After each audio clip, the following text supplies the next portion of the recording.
right? Like Christian Bale was okay, but too skinny. And I haven't seen the new ones, but I hear Affleck is not bad either. Yeah, no, Michael Keaton, he just had this look about him that he was this put upon, you know, like he actually did grow up in Val Kilmer. That's it. After this episode, you are fired. Okay? So, look, can we start the thing?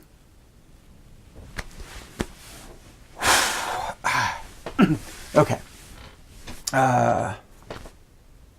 Hey everybody, no jokes today. I just want to get right into content. This is episode 2 of our second series on sentences. We'll be talking about complex sentences today, but I want to do a quick reminder of what we talked about in episode 1, which was the known to new contract. That is the unspoken agreement between writers and their readers that any new information is going to follow and be connected to information that the reader already knows. This is an important concept to keep in mind as we talk about these complex sentences, because complex sentences, like the name sounds, can be pretty complicated, okay? So we'll get into that right after the theme song.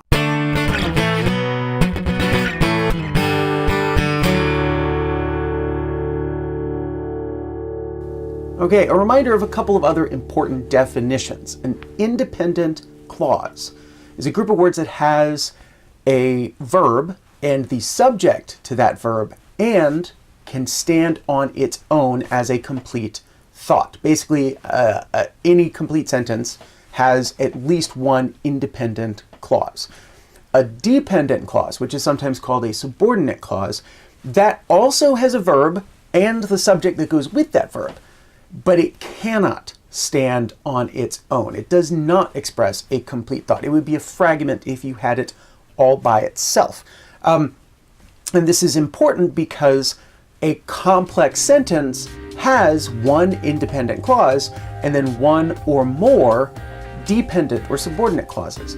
I'm going to try to use the word dependent clauses regularly throughout the rest of this episode, but if your teacher says subordinate, or if I slip and say subordinate sometimes, dependent and subordinate mean the same thing. And that you use a complex sentence when you are trying to show a dependent relationship, that one thing being true or one thing happening depends on something else being true or something else happening. And you see that in the terminology. Your dependent clause depends on something else. So keep that in mind. And one other piece of terminology I'm going to use. The words, the transitional words that connect the independent clauses and the subordinate clauses in a complex sentence, those words are called subordinating conjunctions. Way back in series 1, we learned about the fanboys, the coordinating conjunctions. These are subordinating conjunctions because they don't coordinate two equal things together. They indicate that there's one independent thing and then this other thing that is subordinate or dependent on that other thing. Depends on where you look, there are lists of various lengths of the list of all the different subordinating conjunctions. You can Google them up. I'll link some down below. And if you're looking here on YouTube, you can actually find videos of teachers or students singing songs, like to the tune of Happy Birthday, for example, singing songs that are all of the subordinate clauses. The idea there is that you kind of remember or memorize what all of them are if you put them in a song. One last word of caution. When you're talking about subordinating conjunctions, some of those words are exactly the same words that serve other functions, like the subordinating conjunction that. It's a very common one, but that can also serve as a pronoun, or the subordinating conjunction before. It can also serve, before can, as a preposition. So you gotta be careful a little bit about that.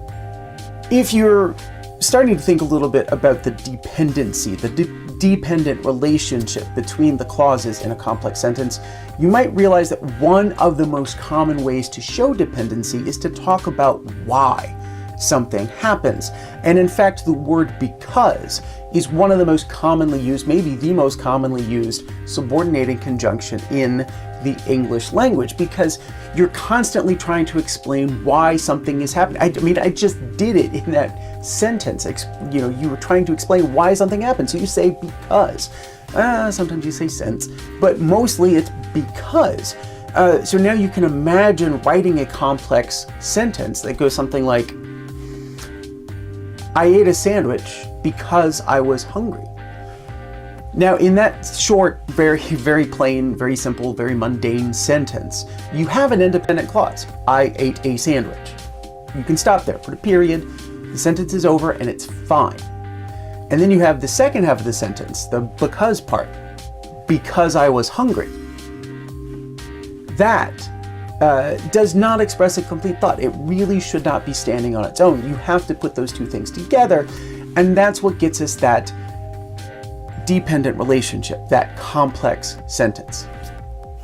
Now you might also be thinking, okay, we put the independent clause first in that one. That seems like a gimme. Is it possible to put the dependent clause first? Well, yes.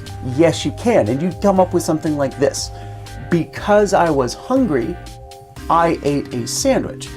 I said that a little bit slow, and I exaggerated the pause in the middle because you should have noticed the difference in punctuation. When the dependent clause comes first, you need a comma to separate it from the independent clause. When the independent clause is first, you don't need a comma at all. But when the dependent clause comes first, you've got to have that comma. Now, by now, you are perhaps thinking back to episode 1 when we talked about Stanley Fish's definition of a sentence. A sentence is an organization of items in the world, and a sentence is a structure of logical relationships. Okay, so yeah, that dependent relationship is a logical one, and that's exactly what Fish was talking about. When you're using a why, right? When you're using that because as your subordinated conjunction in order to show why something happens, or another very common one is using time. You're saying when something happens. Your dependent clauses in those sentences end up acting like adverbs, right? They're saying when or why something happened. That's what adverbs do. And about half the time, maybe a little more than half the time, your complex sentences show that kind of adverbial relationship between the dependent clause and the independent clause. So thinking about our sandwich example, could we make it, instead of a why relationship, could we make it a time relationship? Yes, we can. And we would get something like this. I was hungry before I ate a sandwich. Still have the two parts, the hungry and the sandwich, but you notice I had to switch them up from where they were when I had because in that sentence. This is because, see, I'm using because again. It's because I wanted the things to be in the chronological order. You had to be hungry before you ate the sandwich. So I was hungry before I ate the sandwich. Now, you might be asking yourself, can we flip that around? Can we actually put sandwich first? We can, and we would start with the before. Before I ate a sandwich, comma, I was hungry. All right. Now you may be thinking, can we do this with the opposite of before? Can we put in after? And yes, we can. I ate a sandwich after I was hungry. Wait, that sounds kind of weird. I'm going to change the verb up on that one, okay? I ate a sandwich after I felt hungry. Yeah, that works. And again, you can flip it around. After I felt hungry, comma, I ate a sandwich. Now, this is a little bit disconcerting, perhaps, because you've got this hungry sandwich relationship, and we've now come up with 6 possible ways of writing that and describing that using just 3 subordinate clauses. How do you know, as a writer, which one of those 6 ways of describing the hungry and sandwich relationship you should actually use in your writing? You do that by going back to the known to new contract. I said it would be important for these complicated kinds of sentences. If you've been writing about being hungry, if your previous sentence, your previous paragraphs have talked about being hungry, then start with hungry. Because I was hungry, I ate a sandwich, right? If you've been talking about the sandwich, you know, this essay is about the greatest sandwich you ever ate, and your first 3 paragraphs were describing what the sandwich looked like, tasted like, smelled like, felt like, then start with the sandwich. I ate a sandwich because I was hungry. Now, you might not want to use because, you might want to use before or after, so take a look at the rest of your writing. Have you been using the word because a lot? Well, then maybe go with one of the time ones, before or after. Have you been using before or after? Have you been talking a lot about time relationships? Well, then maybe you want to go to because for why. It's all about paying attention to what you are writing and being able to use all of the tools available to you, all of the possibilities available to you in order to make the best choice. Okay, let me pop in real quick with a hashtag warning. You have probably been told previously in your English class writing career, you've been told that you are not allowed to start a sentence with the word because, and yet I just showed you sentences, perfectly good sentences that started with the word because. So what's the deal with that? Well, when you were a younger and less skilled writer, the fear in your English teacher's mind, the problem was that you would start a sentence with the word because, and you would only include the dependent clause, that you would actually write because I was hungry, period. At this point in your career, because you're watching this series, you have now figured out, oh, wait a minute, if I'm using the word because with one of these clauses, I need to have an independent clause to attach it to. So now I'm not afraid that you're going to go out there and you're going to start a sentence with because and screw up, right? I think you're going to be able to go out there and do it and you'll be great at it. But I do want to say, if you have a teacher who doesn't like that, who would get very angry at you and mark you down on your score for starting with because, even though you have a perfectly good sentence, don't do it, right? You obviously have to be aware of the situation. To this point, we've talked about putting your dependent clause at the beginning of a sentence or at the end of a sentence. And when you do that, your clauses are kind of acting as adverbs, right? They're mostly explaining why or when something happened. But there actually is a third place where you can put a dependent clause, and it's not going to act like an adverb in that place. It's going to act like an adjective, which means that you can put a dependent clause after a noun, because adjectives modify nouns. So now, rather than telling when or why, you are telling what kind. So let's go back to our sandwich example. I haven't eaten dinner yet. I don't know if you can tell. Go back to our sandwich example. You can say, I ate a sandwich that I bought from a food truck because I was hungry. So I'm using the subordinating conjunction that in order to attach or show that relationship between the sandwich and the food truck. What kind of sandwich was it? It was a sandwich that came from a food truck. Can I turn that around? Can I start with because and use this other kind, this adjective kind of clause? Yes, I can. And it would be because I was hungry, comma, I ate a sandwich that I bought from a food truck, right? So in both of those cases, the dependent clause, starting with the subordinated conjunction, have to come right after the noun, because if you try to do it another way, that's going to sound terrible. That I bought from a food truck, I ate a sandwich because I was hungry. Right? It sounds like you had a stroke there, bro. Don't do that. At this point, you're probably sick of me talking about being hungry and wanting or eating a sandwich, and frankly, so am I. Let's distract myself for a while. I want to show you some examples of complex sentences out there in the wild that professional authors who get paid to write actually have used in their writing. I'm recording this right now in late 2017, and there's this thing going around Twitter and Facebook and other social medias. That's what the kids say, right? Social medias, where they're taking this poem by William Carlos Williams, a poem called "This Is Just to Say," and they're rewriting it, which is kind of a fun exercise. I've had students do that before. But let's look at the original. I have eaten the plums that were in the icebox and which you were probably saving for breakfast. Forgive me, they were delicious, so sweet and so cold. Now, that's two sentences. He doesn't punctuate it well, but there are two sentences there. So let's look at the first two stanzas, because that's the first sentence, and it's a complex sentence. You see the subordinating conjunction that were in the icebox. So that's an adjective that tells us which plums got eaten.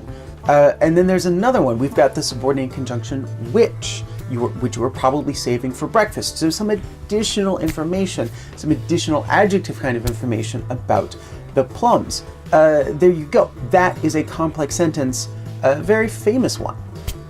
Now let's take a look at a complex sentence in action in a much longer piece. This is from an article in the journal Stanford Medicine by the writer Julie Gracious. The article is called "And Yet You Try." I'm linking this article and all of the texts that I'm talking about today down in the description, so you can read the whole thing. It is a much longer text, but we're just going to look at this sentence basically. And what you will see in this sentence is both a good complex sentence that shows us a dependent relationship, but you will also see the known to new contract in action. The morning after his son's diagnosis, Sam Gambier, who still hadn't slept, stopped by to see Milan's oncologist, Paul Fisher, MD, chief of the Division of Child Neurology. All right, so there, that the clause that starts with who still hadn't slept. That is our dependent clause. We couldn't put that as a sentence on its own. Who hadn't slept? Period. Can't do that. So there is that dependent relationship. But you can also see, you have no idea. You haven't read this whole text, but you can recognize that the author is making some nods to that known to new contract. That the beginning of the sentence says something about Dr. Gambier's son's diagnosis. Clearly, this diagnosis had been discussed previously in the text. And then the new information is that, hey, now Dr. Gambier is reaching out to a specialist in order to bring him in on the case. So that sentence goes very well from known to new. And you're probably also figuring out that this is probably not going to be a happy story, not going to have it has kind of a hopeful ending, but I wouldn't call it a happy ending. It is about a kid with brain cancer. You might remember the previous episode, I brought in a quote from Steven Pinker that talked about a big hairy phrase, and how when you've got a big hairy phrase in a sentence, you should put it towards the end, because that really kind of honors the known to new contract. And if you look at this sentence by Gracious, all of this really complicated stuff. We get a guy's name, we get the MD, which signifies that he is a doctor, and we get his title about being the chief of child neurology. That's a mouthful of stuff. It is really a big hairy phrase that Steven Pinker was warning us about. And so Gracious does a nice job of putting that at the end. You can imagine, no, you don't have to imagine, because I'm going to do it for you. What if we put all of that new information at the beginning of the sentence? Dr. Paul Fisher, MD, chief of the Division of Child Neurology, was called by Sam Gambier, who still hadn't slept the morning after his son's surgery. Right, so you already know what those pieces of information mean, because we talked about the right way to write that sentence, and Julie Gracious did a nice job of picking the correct syntactical usage there. But you can sort of see that, whoa, this new way of writing it creates a lot of problems. For one, it throws it into the passive voice, which we'll talk about towards the end of this series, so don't worry about that right now. But for another, we're left wondering at the end whose son was diagnosed with cancer. Is it Fisher's or is it Gambier's? Putting it the other way, violating the known new contract, isn't just doing a disservice to the readers, it's creating a terribly ambiguous sentence. So don't do that. All right, so you've seen a poem, you've seen an article, a nice formal article from a medical journal. What about fiction? Do writers use complex sentences in fiction? You bet they do. We're going to look at a paragraph out of a story called Wants by Grace Paley. It's one of my favorite stories in the world. And in fact, This paragraph is my favorite paragraph in all of the English language because of its first sentence. He had a habit throughout the 27 years of making a narrow remark, which, like a plumber's snake, could work its way through the ear, down the throat, halfway to my heart. So you see the dependent relationship there. That clause about, which could make its way, that is the dependent clause. And so you need the independent clause if he had a way of making a narrow remark. So what I love about this sentence is not just that layer of complexity, making it a complex sentence, but I love the way that Paley not only interrupts with that adjective clause, right? She follows a noun with that adjective clause. She follows remark with that adjective clause, interrupting the flow of the sentence.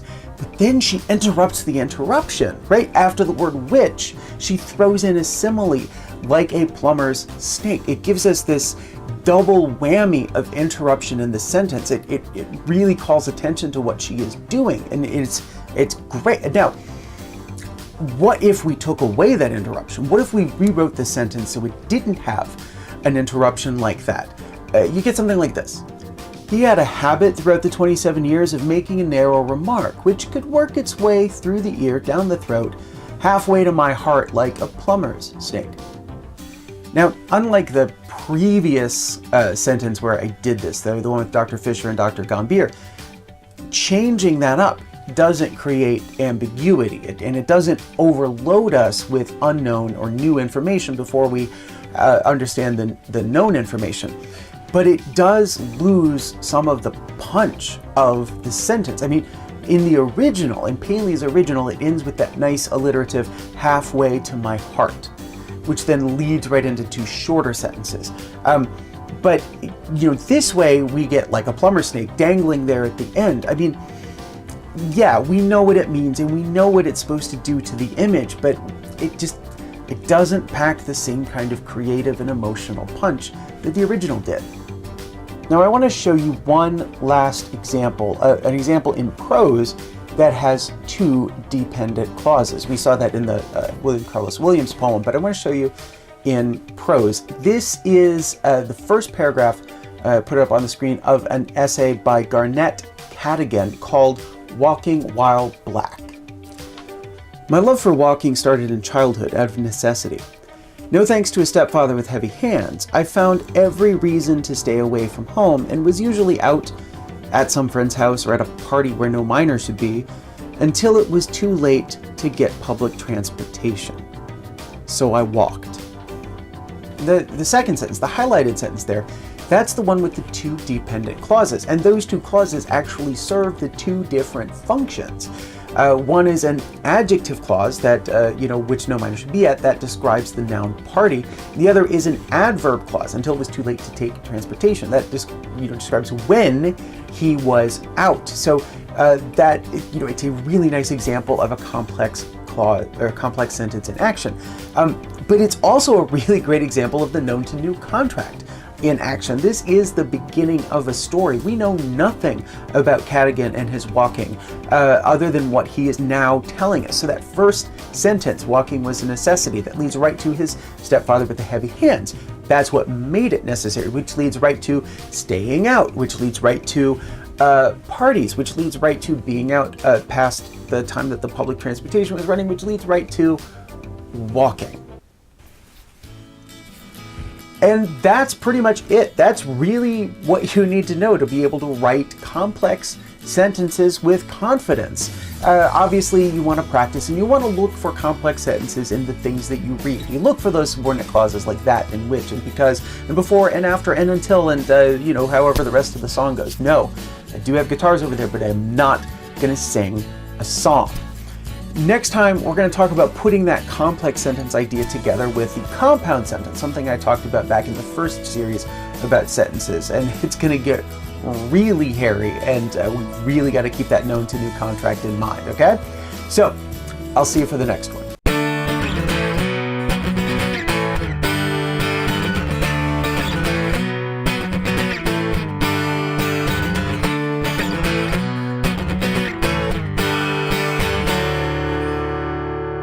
you're actually going to be using the subordinate clause, or the dependent clause. See, I said, screwing it up. I'm screwing it up.